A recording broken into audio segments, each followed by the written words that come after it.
चालू हो या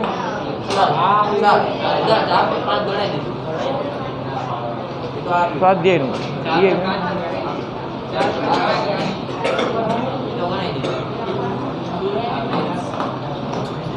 उदाहरण 4.5 गणी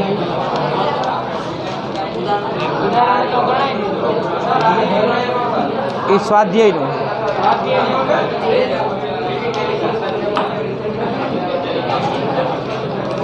चालू हो है यार भाई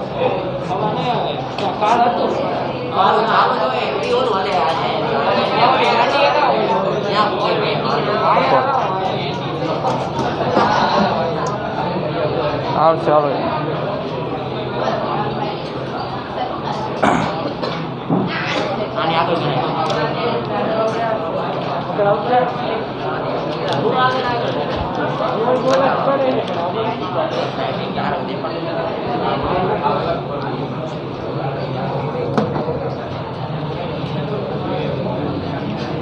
उदाहरण जो ध्यान आपो उदाहरण 4.5 અને છેલ્લે સ્વાધ્યાયમાં 4.21 બે ગણી ગયા ને હવે જો હોય ધ્યાન આપો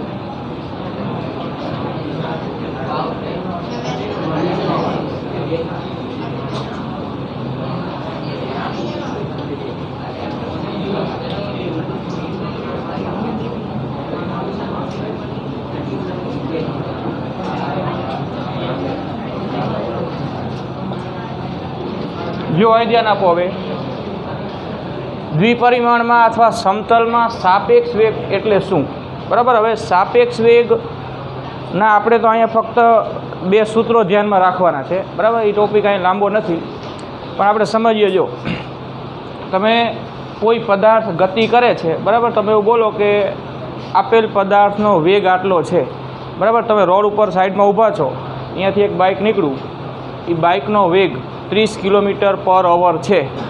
तो ई बाइकनो वेग जे तमे बोलो छो ई स्थिर पृथ्वीनी सापेक्ष थयो। बीजू कोई बाइक निकळ्युं एनो वेग 50 km/h है। तमे रोडनी साइड में स्थिर ऊभा ऊभा आवुं माप आपो तो ई वेग एनो स्थिर पृथ्वीनी सापेक्ष थयो बराबर। एटले स्थिर पृथ्वीनी सापेक्ष वेग ने आपणे फक्त वेग ज कहीए छीए। अहींया आपणे ચોખવટ पाडવાની જરૂર નથી કે स्थिर पृथ्वीनी सापेक्ष पदार्थनो वेग आटलो छे। अहीं आपणे डायरेक्ट एम ज कहीए कि पदार्थनो वेग आटलो छे तो एनो अर्थ एवो थयो कि स्थिर पृथ्वीनी सापेक्ष छे बराबर।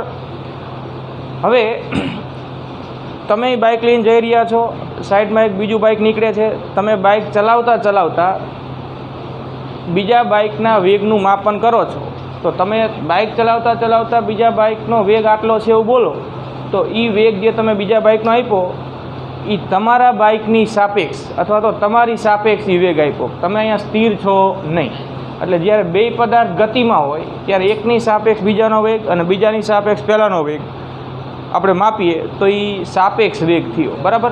बाकी स्थिर ऊभा ऊभा तमे कोई पदार्थनो वेग आटलो छे एवुं बोलो तो ई तो एनो वेग ज कहेवाय। अहींया आपणे स्थिर पृथ्वीनी सापेक्ष एवुं बोलवानी जरूर नथी बराबर। एटले आपणे बे सूत्रो अहींया ध्यानमां राखवाना कि ए नी सापेक्ष बी नो वेग अने बी नी सापेक्ष ए नो वेग कई रीते आपणे मेळवવો। तो जो कोई पदार्थ ए नो वेग के कण ए नो वेग वी ए छे, द्विपरिमाणमां छे, समतलमां छे एटले वेगनी दिशा समतलमां गमे ते होई शके, मूल्य गमे ते होई शके। कण एनो वेग वी ए छे आनो अर्थ एवो थाय कि आ कण एना वेगनुं मापन जे व्यक्तिए कर्युं छे, जे अवलोकनकारे कर्युं छे ई पृथ्वी पर केवो ऊभो छे, स्थिर छे। समझो छो वातने? एना माटे आपणे स्थिर पृथ्वीनी सापेक्ष એનો વેગ વીએ છે એવું બધું બોલવાની જરૂર નહીં. ખાલી તમે એમ જ કહો કે એનો વેગ વીએ છે, તો એનો અર્થ કે આ વેગ માપનાર અવલોકનકાર એ સ્થિર પૃથ્વી પર છે અને એ પોતે પણ કેવો છે? સ્થિર છે, પોતે ગતિમાં નથી. બરાબર, સ્થિર પૃથ્વીની સાપેક્ષ કહેવાય અથવા તો સ્થિર અવલોકનકારની સાપેક્ષ કહેવાય, જેને આપણે ખાલી વેગ એવું જ કહેશું કે કણ એનો વેગ વીએ છે. અન્ય કોઈ કણ બીનો વેગ વીબી છે.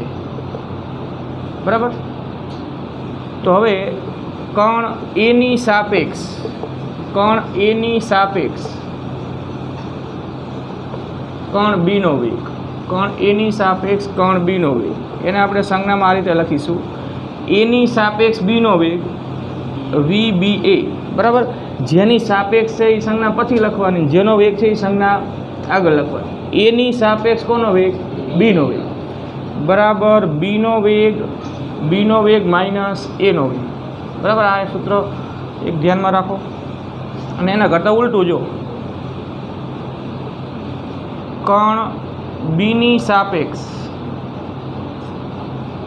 કણ એનો વેગ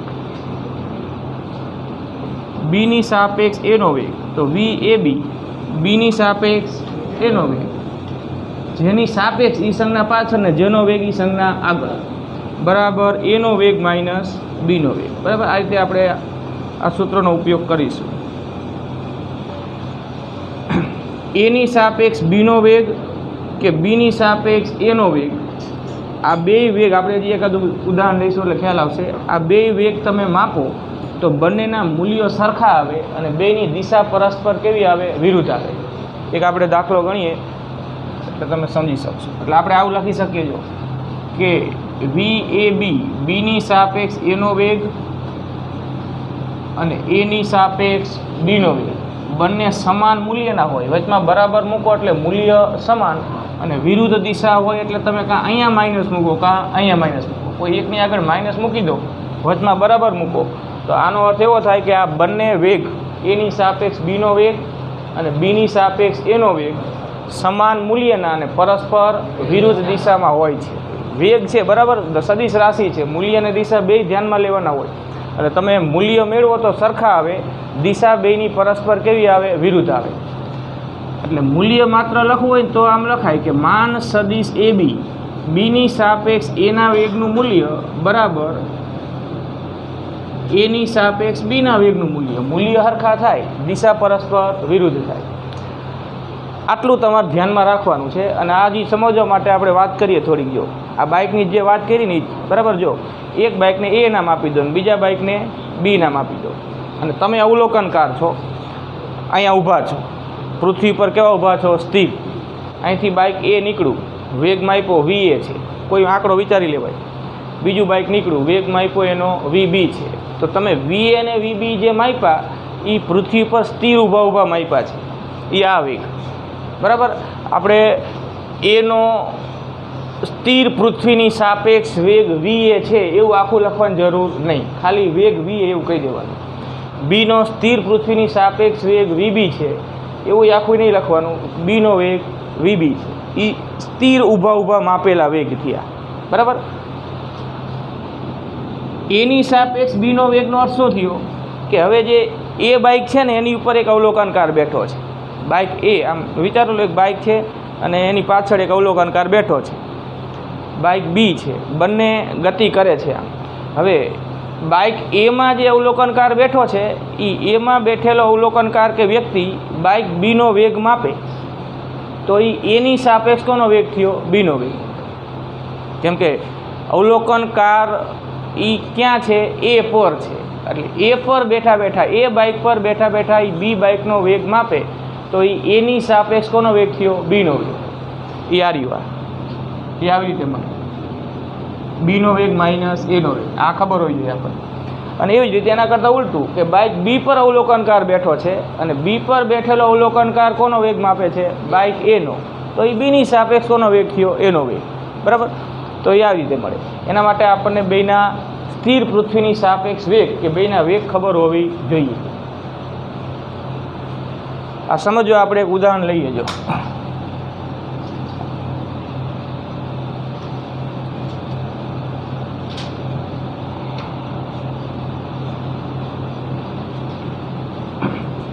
દ્વિપરિમાણમાં છે એટલે અહીંયા એક ઘટક કંઈ હોય ને બે ઘટક પણ હોય, બરાબર. આપણે દ્વિપરિમાણમાં બે ઘટક વિચારીએ કે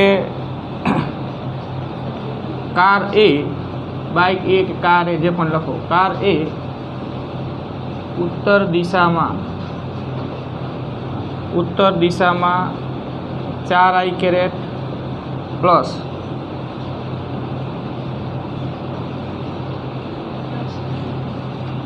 ઉત્તર દિશામાં 4i કેરેટ મીટર પર સેકન્ડના, અથવા તો આપણે મૂલ્ય જ લખીએ, દિશા પછી સાંકળીએ. કાર એ ઉત્તર દિશામાં 30 કિલોમીટર પર અવર ના વેગથી ગતિ કરે છે.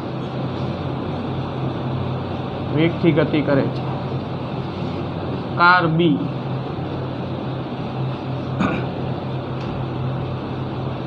પૂર્વ દિશામાં 20 કિલોમીટર પર અવર ના વેગથી. જો આપણે અહીંયા મૂલ્યની દિશા બે આપી છે ને એટલે આ વેગ જ થાય, બરાબર. આ મૂલ્ય અને દિશા આપણે આ રીતે ભૌગોલિક દિશા પ્રમાણેથી ના વેગથી ગતિ કરે છે. આટલી માહિતી આપી છે અને તમને પ્રશ્ન પૂછ્યો કે એની સાપેક્ષ બીનો વેગ શોધો કે પછી બીની સાપેક્ષ એનો વેગ શોધો, બરાબર. બેય આપણે શોધી શકીએ, બેય મેળવીએ. જો પહેલો પ્રશ્ન, એની સાપેક્ષ, એ એટલે કાર એ, એમ એની સાપેક્ષ બીના વેગનું મૂલ્ય શોધો. બીજો પ્રશ્ન, બીની સાપેક્ષ એના વેગનું મૂલ્ય શોધો, બરાબર. તો હવે આપણી પાસે સૂત્રો છે. જો આ 30 કિલોમીટર પર અવર આપ્યું, એ શું આપ્યું કે ભાઈ કોનું મૂલ્ય આપ્યું? VA નું મૂલ્ય. અને 20 કિલોમીટર પર અવર એટલે VB નું મૂલ્ય. દિશા ભૌગોલિક દિશાઓ પ્રમાણે છે. આપણે યામ પદ્ધતિ લઈ લઈએ, ભૌગોલિક દિશાઓ એમાં સાંકળીએ તો આવું કહેવાય. જો આ ઉત્તર, દક્ષિણ, પૂર્વ અને પશ્ચિમ. જો ધ્યાન આપો, અને આમાં યામ પદ્ધતિ ગોઠવી દઈએ, બરાબર. આ ભૌગોલિક દિશાઓ અને યામ પદ્ધતિ આપણે આ રીતે લઈ લઈએ કે આ ધન x દિશા, ઋણ x દિશા, ધન y અને ઋણ y. તો હવે પહેલાં તો હું આ સદિશ અહીંયા દર્શાવી દઉં. આ x ને -x, y ને -y, બરાબર. હા, -x જ છે. હવે જો કાર એ કઈ દિશામાં ગતિ કરે છે? ઉત્તર દિશામાં. તો કાર એના વેગનો સદિશ આપણે ઉત્તર દિશામાં દર્શાવીશું. ઉત્તર દિશામાં એટલે યામ પદ્ધતિ પ્રમાણે કઈ દિશા થઈ? ધન y દિશા. એટલે કાર એના વેગનો સદિશ VA, બરાબર.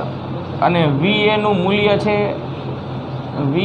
મૂલ્ય છે 30 કિલોમીટર પર અવર. અને સદિશ VA લખીએ, સદિશ VA તો મૂલ્ય 30. અને યામ પદ્ધતિ પ્રમાણે ઉત્તર દિશામાં કઈ અક્ષ આવી? y. y દિશા માટે આપણે એકમ સદિશ દિશા માટે લખવું હોય તો j કેરેટ, એટલે આવું લખાય ને, 30 j કેરેટ કિલોમીટર પર અવર. હવે કાર બી કઈ દિશામાં છે? પૂર્વ દિશામાં. મૂલ્ય 20 છે. એટલે કાર બીના વેગનો સદિશ પૂર્વ દિશામાં. આ કાર બીના વેગનો સદિશ VB પૂર્વ દિશામાં. સદિશ VB નું મૂલ્ય છે 20 કિલોમીટર પર અવર. અને સદિશ VB લખો, સદિશ VB તો મૂલ્ય એનું 20 કિલોમીટર પર અવર. અને x દિશા આવી ને એટલે i કેરેટ. ચલો, હવે આ બે વેગના સદિશો આપણી પાસે છે. હવે આપણે એની સાપેક્ષ કોના વેગનું મૂલ્ય શોધવું છે? બીના. એટલે પહેલાં એની સાપેક્ષ બીના વેગનો સદિશ મળે ને પછી એનું શું મળે? મૂલ્ય, બરાબર. દ્વિપરિમાણમાં છે એટલે પહેલાં આપણને સદિશ મળે ને પછી એનું મૂલ્ય. તો સૂત્ર આ રહ્યું. આજો એની સાપેક્ષ બીનો વેગ, એની સાપેક્ષ બીનો વેગ બરાબર બીનો વેગ માઇનસ એનો વેગ. તો પહેલો જવાબ આપણને મળશે એની સાપેક્ષ બીનો વેગ. સૂત્ર વીબી માઇનસ વી, વીબીની સ્થાને શું લખશો 20 I કેરેટ, વીએના સ્થાને 30 J કેરેટ, એટલે એની સાપેક્ષ બીનો વેગ બરાબર બીનો વેગ માઇનસ એનો વેગ, તો બીનો વેગ છે 20 I કેરેટ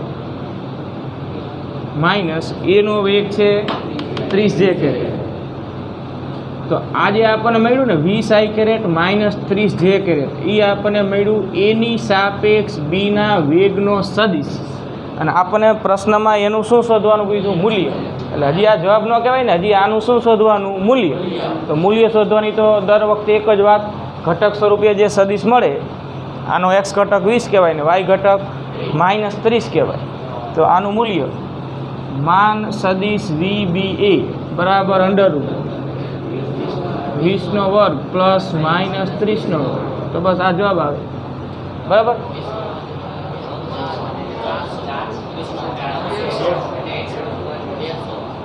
જે આવે એ ટૂંકમાં. અને એવી જ રીતે બીની સાપેક્ષ કોનો વેગ શોધાય? એનો વેગ. અને બેયના મૂલ્યો શોધો, સરખા જ આવે, એ આગળ વધારો, જવાબ મેળવો.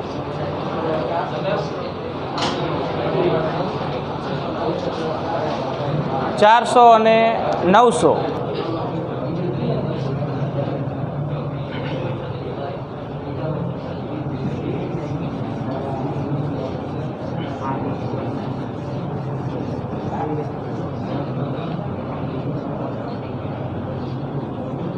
તમે VAB મેળવો ને, VAB, તો સૂત્ર થશે VA માઇનસ VB. VA એટલે 30 J કેરેટ, VA એટલે 30 J કેરેટ માઇનસ VB એટલે 20 I કેરેટ. તો હવે તમે જો આ બે ચેક કરો, આ બે સદિશો ચેક કરો, દિશા વિરુદ્ધ છે એટલે કયા અર્થમાં? તો કે બે ચેક કરો એટલે ખ્યાલ આવી જાય. આ થયો બીની સાપેક્ષ એનો વેગ અને આ થયો એની સાપેક્ષ બીનો વેગ. VA માઇનસ VB, VA એટલે 30 J કેરેટ માઇનસ VB એટલે 20 I કેરેટ. અને અહીંયા એની સાપેક્ષ બીનો વેગ એટલે બીનો વેગ માઇનસ એનો વેગ, બીનો વેગ 20 I caret minus 30 J caret. તો હવે જો અહીંયા આ 30 J કેરેટ પ્લસ છે, અહીંયા 30 J કેરેટ માઇનસ છે, અહીંયા 20 I કેરેટ માઇનસ છે, અહીંયા 20 I કેરેટ પ્લસ. એટલે બે ઘટકોની દિશા બદલાઈ જાય ને, એટલે સદિશની દિશા પણ વિરુદ્ધ કહેવાય. હવે મૂલ્ય લઈ લો એનું, તો VAB બરાબર વર્ગમૂળમાં 30 નો વર્ગ. મૂલ્યમાં તો કંઈ ફેર નહીં પડે, અહીંયા માઇનસ આવે પણ એનો તો વર્ગ જ થઈ જવાનો, એટલે મૂલ્ય તો આ મુજબ જ તમે ગણશો એટલે 36.0 km/h. બરાબર. એટલે સાપેક્ષ વેગમાં તમારે આટલું ધ્યાનમાં રાખવાનું છે. અને બીજી વાત, જો આપણે બીજી રીતે આવો શબ્દ પ્રયોગ કરી શકીએ. આપણે આમ બોલીએ છીએ કે એની સાપેક્ષ બીનો વેગ બરાબર બીનો વેગ માઇનસ એનો વેગ. એને એમ બોલાય કે એની સાપેક્ષ બીનો વેગ એટલે બીના વેગ અને એના વેગની બાદબાકીનો સદિશ. એ માઇનસ આવ્યું ને, જો બીનો વેગ અને એના વેગની બાદબાકીનો સદિશ. એવી રીતે અહીંયા એમ બોલાય બીની સાપેક્ષ એનો વેગ એટલે એનો વેગ અને બીના વેગની બાદબાકીનો સદિશ. બરાબર. એટલે આપણે જ્યારે ભૌમિતિક રજૂઆત કરવાની થાય ત્યારે આપણે સરવાળો અને બાદબાકી જાણીએ છીએ ત્રિકોણના અને સમાંતરબાદ ચતુષ્કોણના નિયમ વડે. એનો પણ ઉપયોગ અહીંયા સાપેક્ષ વેગનો સદિશ મેળવવા માટે કરી શકાય. જો તમે VB સદિશ જાણો છો, VA જાણો છો, તો તમારે VBમાંથી VA સદિશ બાદ કરવાનો થાય. અને VBમાંથી VA બાદ કરવો એનો અર્થ એવો થાય ને કે VBમાં માઇનસ VA સદિશ ઉમેરવો. આ એમાંથી બી બાદ કરવો, સદિશ એમાંથી સદિશ બી બાદ કરવો, એનો અર્થ આવો થાય કે સદિશ એમાં માઇનસ સદિશ બી ઉમેરવો. VB minus VA, VB સદિશમાંથી VA સદિશ બાદ કરવો એટલે એમ કહેવાય કે VB સદિશમાં માઇનસ VA સદિશ ઉમેરવો. બરાબર. એવી રીતે અહીંયા પણ કહી શકાય. એટલે જ્યારે આપણે ભૌમિતિક વાત કરવાની થાય, કોઈ પરિસ્થિતિ આવી છે, રકમ આવી આપણી સામે, આપણે એની ચિત્રાત્મક રજૂઆત કરવાની થાય આ સદીશોની, તો અહીંયા આપણે આ રીતે સરવાળો બાદબાકીના જે નિયમો જાણીએ છીએ ત્રિકોણની રીતે કઈ રીતે થાય એનો પણ ઉપયોગ આપણે કરી શકીએ. બરાબર. જેમ કે હવે પછીનો દાખલો છે એમાં આપણી હકીકત વાપરીશું. જોઈએ, જો દાખલો જોઈએ એટલે તમે સમજી શકશો. સૂત્રો બે મેં લખી નાખ્યા છે.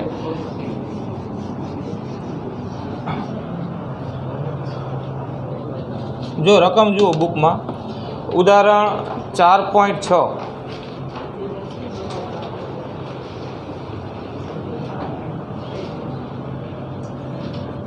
જો આ મુજબ પરિસ્થિતિ છે, અહીં ધ્યાન આપો.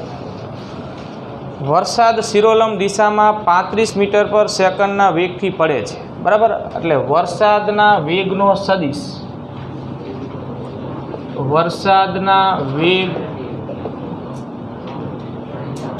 વેગના સદિશનું મૂલ્ય લખીએ. માત્ર પહેલાં આપણે વેગના સદિશને વીઆર નામ આપી દો. મૂલ્ય છે એનું 35 મીટર પર સેકન્ડ.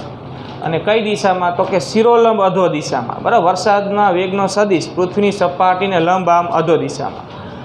મૂલ્ય લખવું હોય તો માનાંકમાં મૂકી દો. આપ્યું છે આપણને 35 મીટર પર સેકન્ડ. આકૃતિમાં રજૂઆત કરતા જઈએ.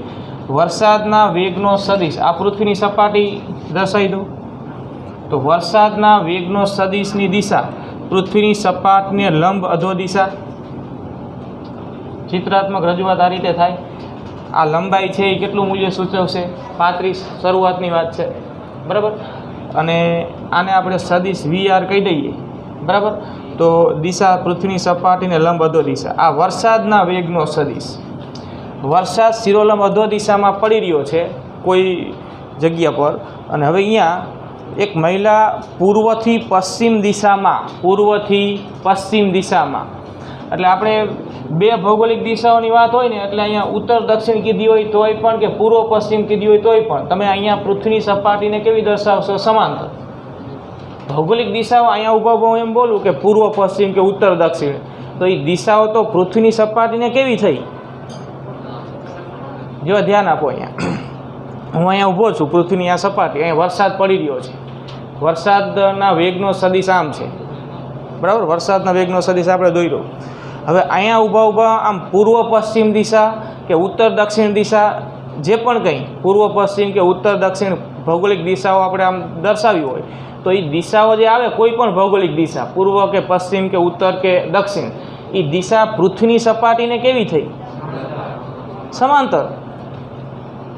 આ ઉત્તર દિશા, ધારો હું બોલ્યો તો આ ઉત્તર દિશા પૃથ્વીની સપાટીને કેવી?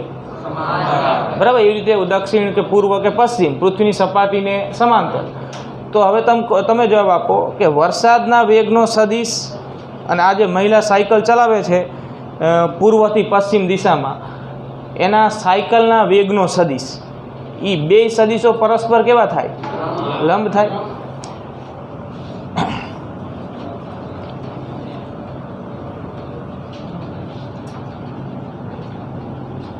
પૂર્વ, બરાબર, અને અહીંયા કહી દઈએ પશ્ચિમ.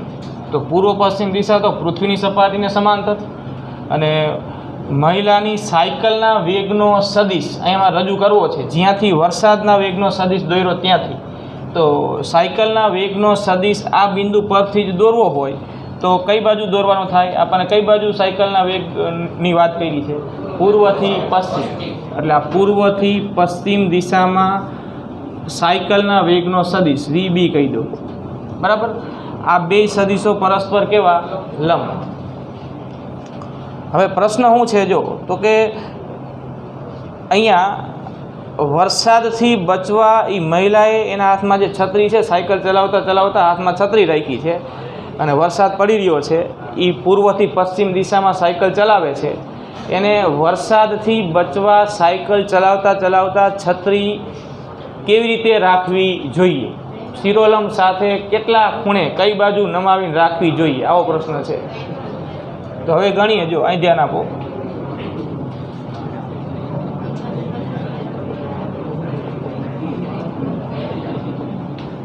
સાયકલના વેગનું મૂલ્ય સાયકલના વેગનું મૂલ્ય એટલે માનાંકમાં સદિશ વીબી, બરાબર. સાયકલના વેગનું મૂલ્ય એટલે કે મહિલાના વેગનું મૂલ્ય, મહિલા સાયકલ ચલાવે છે એ મૂલ્ય આપ્યું છે આપણને 12 મીટર પર સેકન્ડ, અને સદિશ વીબી અહીંયા રજૂ કર્યો, સદિશ વીઆર રજૂ કર્યો. આટલું સમજ્યા તમે પહેલાં, બરાબર. હવે તમે વિચારો જો કે આ મહિલા સાયકલ ન ચલાવતી હોય, અહીંયા જે સાયકલ સ્થિર ઊભી હોય, એના હાથમાં છત્રી છે, સાયકલ ચલાવતી નથી, અને વરસાદ આમ શિરોલંબ દિશામાં પડે છે, એને પલળવું ન હોય તો એ છત્રી કેવી રીતે રાખશે? આમ સીધી રાખશે, સીધી રાખશે. એનો અર્થ કે શિરોલંબ દિશામાં રાખશે, છત્રી આમ રાખશે, આમ છત્રી રાખશે, શિરોલંબ દિશામાં જ આમ રાખશે. તો એનો અર્થ કે છત્રી શિરોલંબ દિશામાં જ રાખશે, એટલે કે શિરોલંબ દિશા સાથે કોઈ ખૂણો બનાવશે નહીં. જો સાયકલ સવાર સ્ત્રી અહીંયા સ્થિર ઊભી હોય અને વરસાદ શિરોલંબ દિશામાં પડતો હોય, એને પલળવું ન હોય, તો છત્રી એ આમ શિરોલંબ જ રાખશે સીધી. એનો અર્થ કે છત્રી શિરોલંબ સાથે કોઈ ખૂણો બનાવશે નહીં, તો થીટા બરાબર 0 આવે. પણ અહીંયા તો એ સ્થિર નથી, અહીંયા તો એ આ દિશામાં શું કરે છે? ગતિ કરે છે. તો ગતિ કરે છે એટલે એને જે વરસાદનો વેગ જે અનુભવાય ને, વરસાદનો વેગ એ સાયકલની સાપેક્ષ અનુભવાય. તમે બાઇક ચલાવીને જતા હોય કે સાયકલ ચલાવીને જતા હોય, વરસાદ પડતો હોય, તો વરસાદનો વેગ જે અનુભવાય જે તે વ્યક્તિને, એ જે ગતિ થાય છે એની સાપેક્ષ અનુભવાય. તો અહીંયા સાયકલ શબ્દ વાપરો છે, તો સાયકલની સાપેક્ષ વરસાદનો વેગ જે દિશામાં આવે એવી રીતે હવે એને છત્રી ગોઠવવી પડે. એટલે આપણે પહેલાં સાયકલની સાપેક્ષ કોનો વેગ શોધવો પડે? વરસાદનો વેગ.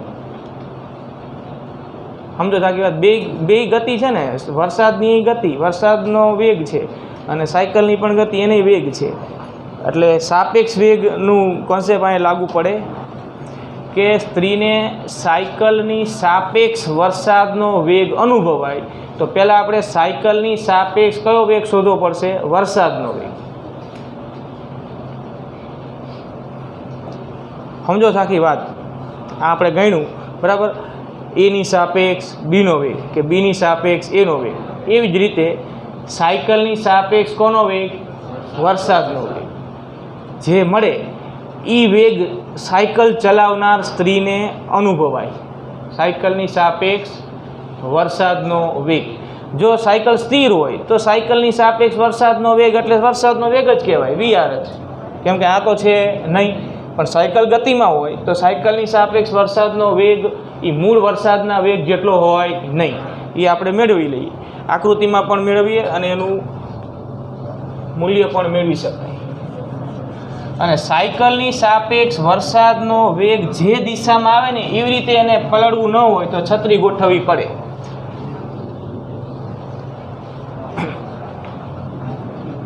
જો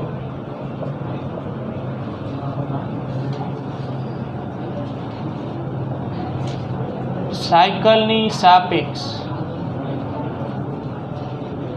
વરસાદનો વેગ, સાયકલ માટે સંજ્ઞા આપણે બી આપી છે અને વરસાદ માટે આર આપી છે. તો બોલો સૂત્ર શું બનશે? એની સાપેક્ષ બીનો વેગ એમ સાયકલની સાપેક્ષ વરસાદનો વેગ VRB, સાયકલની સાપેક્ષ વરસાદનો વેગ બરાબર VR માઇનસ VB, વરસાદનો વેગ માઇનસ સાયકલનો વેગ. મૂળ સૂત્ર આ રહ્યું, બરાબર. હવે આ જે સદિશ રહ્યો ને V સદિશ VR માઇનસ VB, આને હું આમેય લખી શકું, આમ લખાય.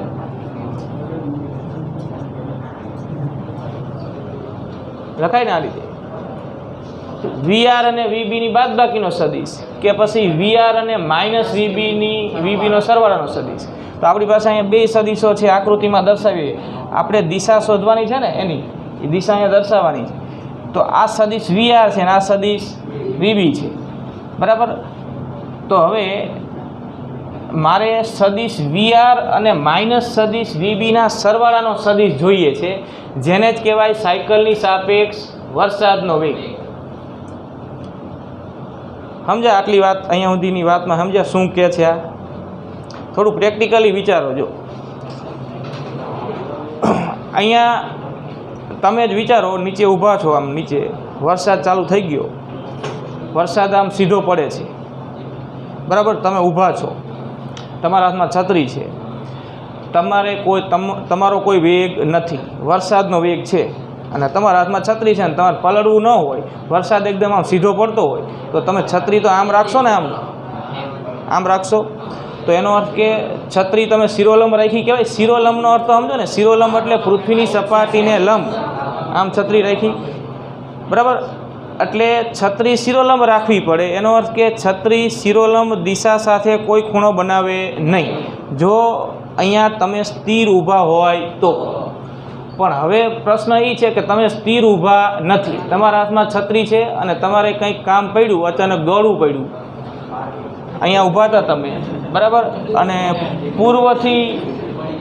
પૂર્વથી પશ્ચિમ તરફ તમે દોડવા લાગ્યા. પલળવું નથી તમારે, છત્રી તો છે જ તમારા હાથમાં, અને તમે પૂર્વથી પશ્ચિમ તરફ આમ દોડવા લાગ્યા. તો છત્રી પહેલાં આમ સીધી રાખી હતી, એ હવે દોડતા દોડતા છત્રી તમે જો આમ સીધી જ રાખો તો હવે ચાલે નહીં. તમે આમ દોડવા લાગો આમ, તો છત્રી કેવી રીતે નમાવી પડશે? આમ નમાવી પડશે, આમ નમાવી પડશે, કે નમાવી નહીં પડે, એવો પ્રશ્ન છે. તો હવે એ જે આપણે પ્રશ્નનો જવાબ આપવો છે ને, એ આ રીતે જો, હવે અહીં ધ્યાન આપો. પ્રેક્ટિકલી તમે આમ વિચારો તો જે બાજુ તમે દોડતા હોય ને એ બાજુ નમાવી પડે ને છત્રી, આમ નમાવી પડે.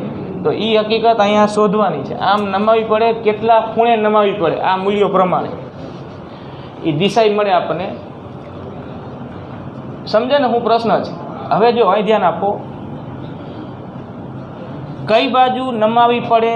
તો કે સાયકલની સાપેક્ષ વરસાદનો વેગ જે દિશામાં હોય, હવે સાયકલની સાપેક્ષ વરસાદનો વેગ જે દિશામાં આવે એ પ્રમાણે છત્રી નમાવવી પડશે. તો સાયકલની સાપેક્ષ વરસાદનો વેગ, સાયકલ માટે સંજ્ઞા બી આપી ને વરસાદ માટે સંજ્ઞા આર આપી, તો સદિશ વીઆર બી બરાબર વીઆર માઇનસ વીબી, બરાબર, આ પ્રમાણે. તો હવે મેં આને આમાંય લખ્યું, જો અહીંયા મારે માઇનસ આ જે વીઆર અને વીબીની બાદબાકીનો સદિશ છે ને, એને હું આમાંય લખી શકું વીઆર પ્લસ માઇનસ વીબી, એટલે કે વીઆર અને માઇનસ વીબીના સરવાળાનો સદિશ. તો આકૃતિમાં વીઆર અને માઇનસ વીબીના સરવાળાનો સદિશ તમે મેળવો, એને જ કહેવાય સાયકલની સાપેક્ષ વરસાદના વેગનો સદિશ. એ જે દિશામાં આવે એ પ્રમાણે આપણે છત્રી ગોઠવવી પડશે. તો મેળવવો છે અહીંયા, જો આપણી પાસે આ વીઆર છે ને આ વીબી છે, મારે વીઆર અને માઇનસ વીબીનો સરવાળો કરવો છે. તો માઇનસ વીબી મેળવવો પડશે પહેલાં તો આ વીબીને શું કરવું પડે? ઉલટાવવો પડે.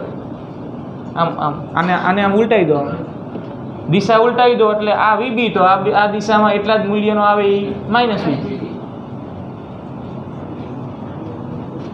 એટલે વીબી પશ્ચિમ દિશામાં અને માઇનસ વીબી કઈ દિશામાં? પૂર્વ દિશા. હવે જો, હવે અહીં ધ્યાન આપો, આ બે સદિશ ધ્યાનમાં લો, વીઆર અને માઇનસ વીબી. વીઆર અને માઇનસ વીબી એ બેયનો શું કરવો છે? સરવાળો. સમાંતર બાજુ ચતુષ્કોણના નિયમ વડે આ સદિશ વીઆર અને આ સદિશ માઇનસ વીબી બે એક જ બિંદુ પરથી છે, તો આ બેને સમાવતો સમાંતર બાજુ ચતુષ્કોણ થાય. અને એના વિકર્ણની દિશામાં જે સદિશ આવે, હવે આ તો આપણને ખબર ને બધી, આ જે આવે આ એ કયો સદિશ આવ્યો? તો કે આ સદિશ આવ્યો વીઆર પ્લસ માઇનસ વીબી બરાબર લખાય વીઆર માઇનસ વીબી બરાબર લખાય સંજ્ઞામાં વીઆર બી. સાયકલની સાપેક્ષ કોનો વેગ? વરસાદનો વેગ. આજ મેળો જો. તો સાયકલની સાપેક્ષ વરસાદનો વેગ આમ અનુભવાય, આમ. એનો અર્થ કે શિરોલંબ, આને જે આમ લંબાઈ દો, તો શિરોલંબ દિશા સાથે આ જે ખૂણો બને આ થીટા, તો આ પણ કેટલો થાય? થીટા. આ બે અભિકોણ થાય. તો આમ અનુભવાય. તો આમ જે છત્રી સીધી પકડી હતી ને, પલળવું ન હોય તો એને આ સદિશની દિશામાં ગોઠવવી પડે, એટલે કે આમ નમાવી પડશે. આ છત્રી આમ નમાવી પડે, આમ, તો જ આમ અનુભવાતા વરસાદને અવરોધી શકાય. એટલે છત્રી આમ રાખવી પડે. આમ એટલે કે શિરોલંબ દિશા સાથે કેટલા કોણે નમાવી પડશે? થીટા કોણે. કઈ બાજુ નમાવી પડશે? પશ્ચિમ તરફ. એ થીટા શોધવાનો છે, બરાબર. તો થીટા શોધવા માટે હવે આપણે આ સાદી હકીકત લાગુ પાડવાની. જો આ કાટકોણ ત્રિકોણ લો, આ વીઆરનું મૂલ્ય છે. વીઆરનું મૂલ્ય કેટલું આપ્યું છે આપણને? 35. આ લંબાઈ વીઆરનું મૂલ્ય સૂચવે. આ વીબીનું મૂલ્ય, જો વીબીનું મૂલ્ય કે માઇનસ વીબીનું મૂલ્ય તો સરખું જ હોય, એટલે આ મૂલ્ય જેટલું હોય એટલું જ આ મૂલ્ય પણ હોય. કંઈક નામ આપી દઈએ કે એ, બી અને સી. આ કાટકોણ ત્રિકોણ એ બી સી માટે આપણે tan વિધેય વાપરીએ. tan થીટા બરાબર સામેની બાજુ છેદમાં પાસેની બાજુ. સામેની બાજુ એટલે વીબીનું મૂલ્ય અને પાસેની બાજુ એટલે વીઆરનું મૂલ્ય. વીબીનું મૂલ્ય 12 છે અને વીઆરનું મૂલ્ય 35 છે. એટલે tan થીટા મળી જાય અને પછી એના પરથી શું મળે? થીટા મળે. એ થીટા શોધવાનું છે.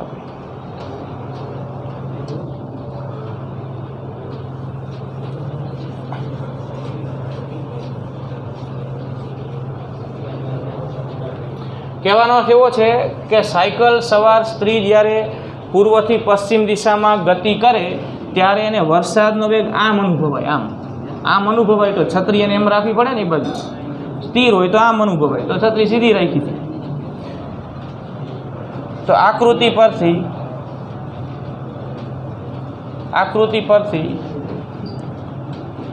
tan થીટા બરાબર સામેની બાજુ બીસી છેદમાં પાસેની બાજુ એબી. બીસી એટલે કોનું મૂલ્ય? આ બીસી કોનું મૂલ્ય સૂચવે? તો કે બીસી એટલે વીબીનું મૂલ્ય સૂચવે. માઇનસ વીબીનું મૂલ્ય કે વીબીનું મૂલ્ય તો સરખું જ હોય. આ વીબીનું મૂલ્ય ને આ કોનું મૂલ્ય? તો કે વીઆરનું મૂલ્ય, ખાલી આ અંતર. બરાબર? એટલે બીસી એટલે વીબીનું મૂલ્ય કે માઇનસ વીબીનું મૂલ્ય લખો, સરખું જ થાય. અને વીઆર એટલે એબી એટલે વીઆરનું મૂલ્ય. તો tan થીટા બરાબર આવું મળ્યું આપણને. એટલે કે tan થીટા બરાબર વીબીનું મૂલ્ય છે 12, વીઆરનું મૂલ્ય 35. એટલે 12 ભાગ્યા 35 કરો,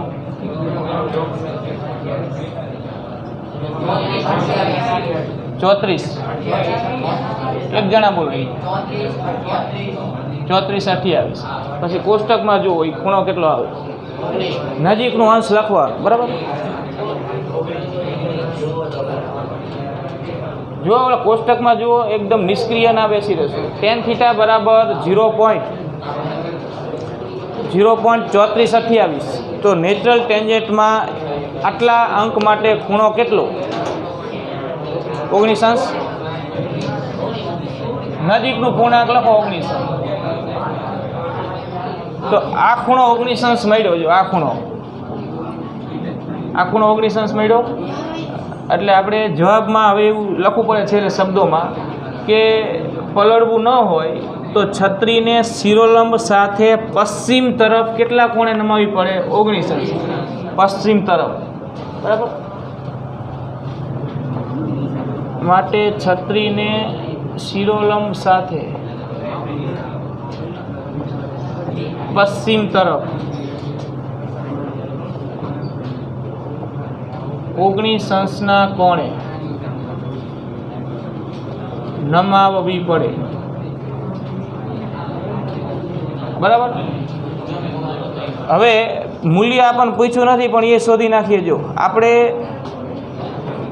વીઆરબીનું મૂલ્ય પણ શોધવું છે. વીઆરબીનું સાયકલની સાપેક્ષ વરસાદનો વેગનો સદિશ જે છે ને આર્યો વીઆરબી, એનું મૂલ્ય શોધવું છે.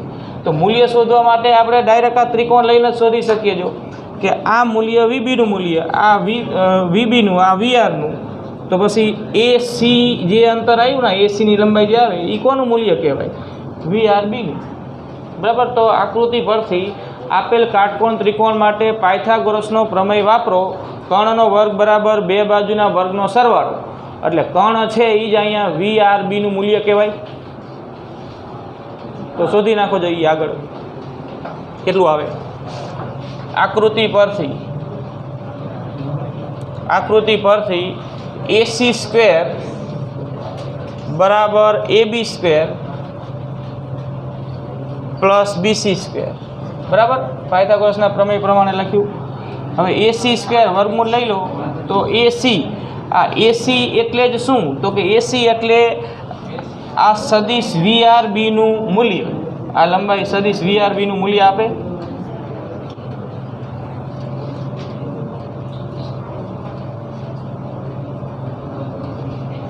એટલે માનાંકમાં સદિશ VRB. હવે AB એટલે કોનું મૂલ્ય? તો કે VRનું મૂલ્ય, અને VRનું મૂલ્ય છે 35.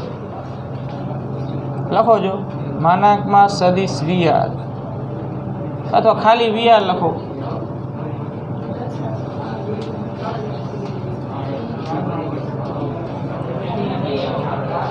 ચાલશે, થોડુંક જ 35નો વર્ગ પ્લસ 12નો વર્ગ. આ મેળવો એ જવાબ આપો. કિલોમીટર પર અવર. બરાબર. આ કહેવાય સાયકલની સાપેક્ષ વરસાદના વેગનું મૂલ્ય. સાયકલની સાપેક્ષ વરસાદના વેગનું મૂલ્ય. અને આટલા કોણે છત્રી નવાવી પડે. હવે સ્વાધ્યાયમાં 4.12 ખાલી આંકડા જ બદલવાના છે. આની આ જ વાત છે. જો રકમ જુઓ, વરસાદ શિરોલમ દિશામાં 30 મીટર પર સેકન્ડના વેગથી પડે છે. તો આ 35ની જગ્યાએ કેટલા આપ્યા છે? 30. વરસાદના વેગના સદિશનું મૂલ્ય 30. કોઈ સ્ત્રી ઉત્તરથી દક્ષિણ દિશામાં, તો આપણે અહીંયા ઉત્તર લઈ લઈએ. બરાબર. ભૌગોલિક દિશાઓ તો આમ સમાંતર હોય, એટલે અહીંયા ઉત્તર અને આ દક્ષિણ.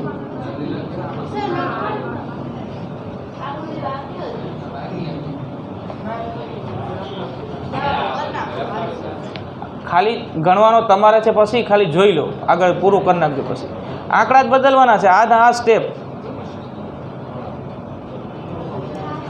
થોડાક અહીંયા ધ્યાન આપો, માનસિક રીતે તૈયાર રહો જરા ભણવા માટે.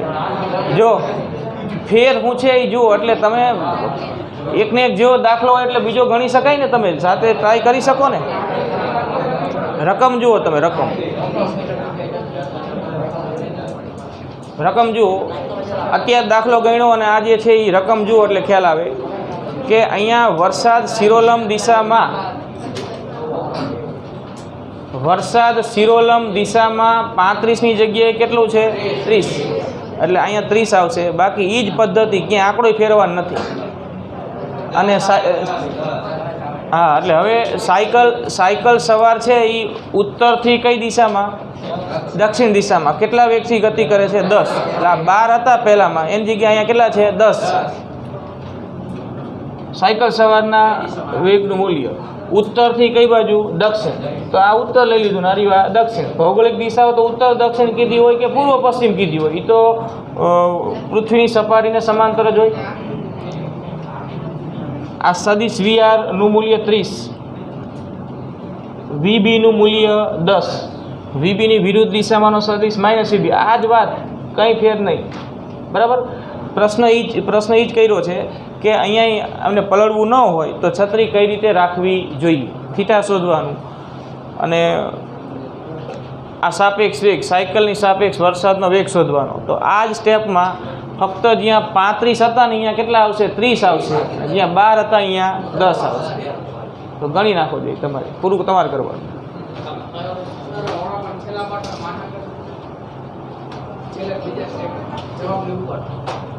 $35 વર્ગ અને 12 વર્ગ. હા, એ મૂલ્ય છે. આ VRBનું મૂલ્ય નામે એ જ આપવાનું છે. વરસાદ ને સાયકલની જ વાત છે, તમારે સંજ્ઞા ફેરવાની નથી. હા, દોરવાની.